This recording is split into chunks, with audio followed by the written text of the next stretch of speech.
Ladies and gentlemen, good evening and welcome to Skyman TV, the tallest man in Black Africa. Tukutane Thursday is a hashtag that is trending on X handle. If you visit the former Twitter, you realize that the number one hashtag trending news is Tukutane Thursday. Today, vijana mabarubaru kutoka kaunti ya Pwani kule Mombasa walijitokeza hadharani wakipiga mswada wa kifedha, coming at a time when Nairobi erupted yesterday is a cause of concern. Kwamba Mombasa imeripuka vile vile ni swala ambalo tunafaa kuliangazia. I also noted that there has been some notice given also to Mombasa residents. There has been some people who are actually trying to organize themselves to come out in large numbers on Thursday to demonstrate against the finance bill. As I told you in the morning, huu ni moto ambao umewaka. Na ni kama siafu ambao nimesema mara kwa mara, wakati wote siafu wanajitokeza huwa vigumu kuamaliza. Ukitazama, because I'm going to put that link ya vijana kule Mombasa wakiandamana, I'm going to put it so that you can open yourself. It's a safe link from a verified somewhere account. I want you to open that link and watch the determination of the youth of Mombasa. And just like in Nairobi, this is another Generation Z coming out. And just like in Nairobi, no politician is there. And just like in Nairobi, the agenda, the motive is the same. The objective, the aim is the same. To oppose the 2024-2025 finance bill. This is something that is going to metamorphose into a dangerous octopus. An octopus that will be very, very hard to contain. And I'm looking at Tunisia. Tunisia started like this. I'm looking at many other countries. It starts just like this. I'm looking at the French Revolution. Ilianza tu hivi hivi kwa sababu ya mambo ya mikate sijui nini nini. And before, King Louis, I think this was the fifth, knew what was happening. He had already lost the nation. William Samoei Ruto is already cornered. William Samoei Ruto is already having a hell of time. And it is not coming from the opposition. It is not coming from Azimio. It is not coming from Jubilee. And the question that now William Samoei Ruto should answer, kwa sababu hapo beleni walikuwa wanatuambia Uhuru Muigai Kenyatta was sponsoring the maandamano. Who is sponsoring this youth? Who is organizing this youth? So, when you look at these people, just like I'm wearing black, one of the shirt I'm wearing is black. Wanajitokeza wakiwa wamevaa nguo nyeusi. Either t-shirt that are black or shirts that are black, jerseys that are black. And black signifies mourning. Kwa hivyo taifa linaomboleza. Huo ndio ujumbe ambao wanataka William Samoei Ruto na watawala wake, viongozi ambao wako pale karibu naye waelewe. They want William Samoei Ruto to address their concern. I told you, vijana wakati ambapo wanajitokeza, they have a lot of energy, and considering that they are jobless, they can do anything. Considering that our youth have nothing to do, some of them have lost hope. Considering that some of them have been to school, educated, na sasa wanatafuta kazi, I think the government has all the reason to get worried. I'm looking at the way the government is working, hopelessly divided, pulling from all directions, in all directions, uncoordinated. And I'm looking at the way the youth have been ignored. It just reminded me that Mwai Kibaki had a youth minister because he cared so much about the youth. And it is very, very important when you think about the youth, show them that you care. When I look at even the way the issue of job creation is being addressed, because the youth are not foolish. They know that when you increase the taxes, you are going to make the investors run away from our country. And for sure, they are running away. And I gave you a very good example the other day of a motorcycle franchise that to close shop. The biggest motorcycle, the largest motorcycle business that was selling Tiger, Captain, Dayunis, what, had to close shop. Ladies and gentlemen, if we don't handle the situation with care, handle with care, it is fragile, it is delicate.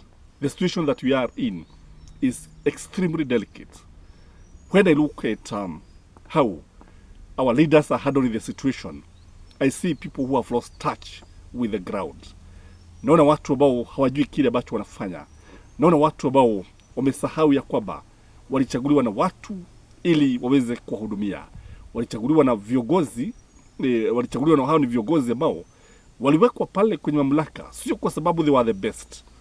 We know there are many people who can perform or can even outperform these people, but they were lucky enough. What they are doing is actually to embezzle the funds. Kwa sababu you cannot tell me that tuko na budget ya 3.9 trillion, and this budget of 3.9 trillion, when you look at it, utaona kwamba zile pesa ambazo zinaenda to maybe plant the seeds of investment, that kind of money that can actually spur development and investment is not there. Because what we are saying is just punitive taxes. And just like many people are saying, kule kuondoa ushuru wa magari, kule kuondoa ushuru wa mkate, is just too little. There's so much that you need to do. Lakini isiwe ni pale ambapo unafanya hivi na unafanya hivi. Just like the university education, pale ambapo William Samoei Ruto alikuja pale kwambia kwamba watu will be getting sponsorship or whatever scholarship, then they'll be getting bursaries. But you see, people are still crying. When you look at the university student, they are still lamenting. Look at the parents of this student, they are still lamenting. When you look at the health sector, it is in crisis. Even after the doctor called off the strike. If you visit hospitals, utapata ya kwamba unaambiwa ya kwamba nenda ukanunue dawa kwa sababu dawa hamna. Unatibiwa ndio, lakini sasa ni mawaidha tu unapewa pale. Unaenda nyumbani kwa matumaini. Matumaini ndio ambayo unaambiwa yatakuweka uhai, ndio ambayo yatakutibu. Na wale yule mtu ambaye unamwambia kanunue dawa ni mgonjwa sana, na the same person you are taxing, the same person you want to pay the taxes is now the same person ambaye unamwambia kwamba aende akanunue dawa.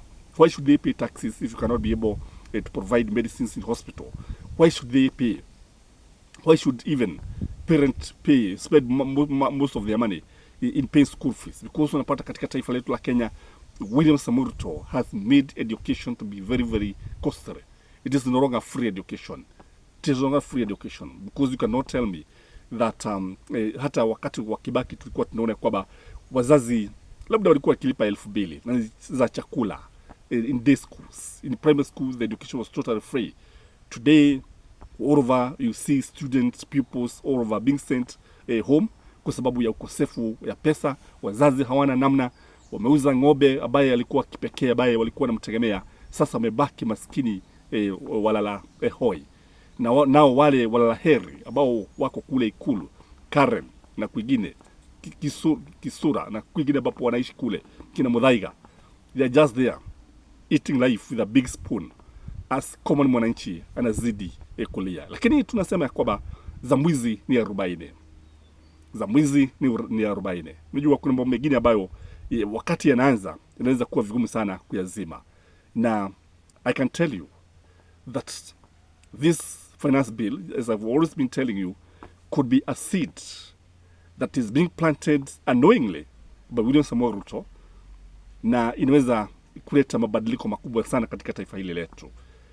And this seed can sprout just like that tree, that seed.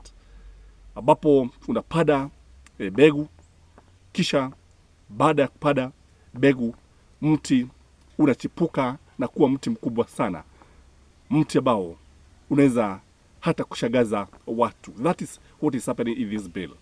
And before William Samoei Ruto read the next bill next year, I think you need to sit down with the true advisors, people who have the interest of this country at heart, because the kind of leaders that we have do not have any interest of this country at heart. Guys, I don't know what you think, lakini kule kujitokeza kwa vijana mabarubaru, wale vijana kujitokeza hadharani, vuguvugu, ule mori ambao wanao, the energy, the determination is on another level.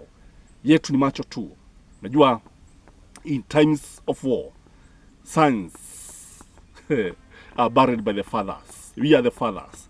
In times of peace, fathers are buried by their sons. Kwa hivyo vijana ni wakati wao. Sisi tulipigania uhuru, tumepigania, tutazidi kupigania. You can only advise them. Tuko hapa, consult us. I will show you how to go about it. And unajua, I'm happy when I see that it is now the people who are coming out to lead themselves. I'm happy now that people can now even accept that Raila Amolo Odinga does not need to be there. And I think I've always opined this channel. When you see the people wakijitokeza hadharani, ni kuonyesha Puda amechoka. Na sasa polisi nao vile vile they need to be very very careful. Naona yule polisi vile ambavyo alijiripua kwa vitoza machozi, mikono sasa iko wapi jameni? This should be a message to other policemen. Let them learn the lesson. Kwamba ukupigao sio kufunzao kila wakati. Wakati mwingine unaweza kujipata ukiwa katika balaa ambayo inaweza kukuletea au kuharibu maisha yako yote. And then the policemen, we know some of them live like squirrels, the kind of life that they live. And when this country is good, kila mtu atanufaika. Lakini isiwe ni pale ambapo polisi wanajitokeza hadharani na kuwapiga watu waandamanaji kana kwamba si binadamu, kana kwamba wao hawaishi katika taifa letu la Kenya. Kwamba kile ambacho yale matunda ambayo wanapigania, wananchi wanapigania, yatamfaidi kila mmoja wetu. Wakati taifa limesimama kidemokrasia, ni taifa la kuheshimika. And I think these policemen need to be taken to Europe so that they can learn how to handle some situations. And they should also be given body cameras. Body cameras, so that whatever they are doing, they can stand in a court of law na waseme si kufanya hivi au nilifanya hivi. And I think our members of parliament, you are listening. I don't know why it has taken too long to give these policemen body cameras, because ukiangalia tuone kwamba umevuliwa sifa zote za utu na kubaki na unyama. Mimi ni wenu kwa Skyman TV, the tallest man in Black Africa. As usual, guys, please don't leave here without liking the video. When you like, I told you I'm able to remain afloat. You give me a 10 cents, and when you comment the same, and I need at least $10 in a day. At least this video, if you give me 1,000 like, that is $10. Too much. It's not too much money to keep me afloat. I have to keep on moving from here. I have to keep on uploading videos. I need data. I need to call some people all the time. I need to get information. Have a good day. Until next time. Bye-bye.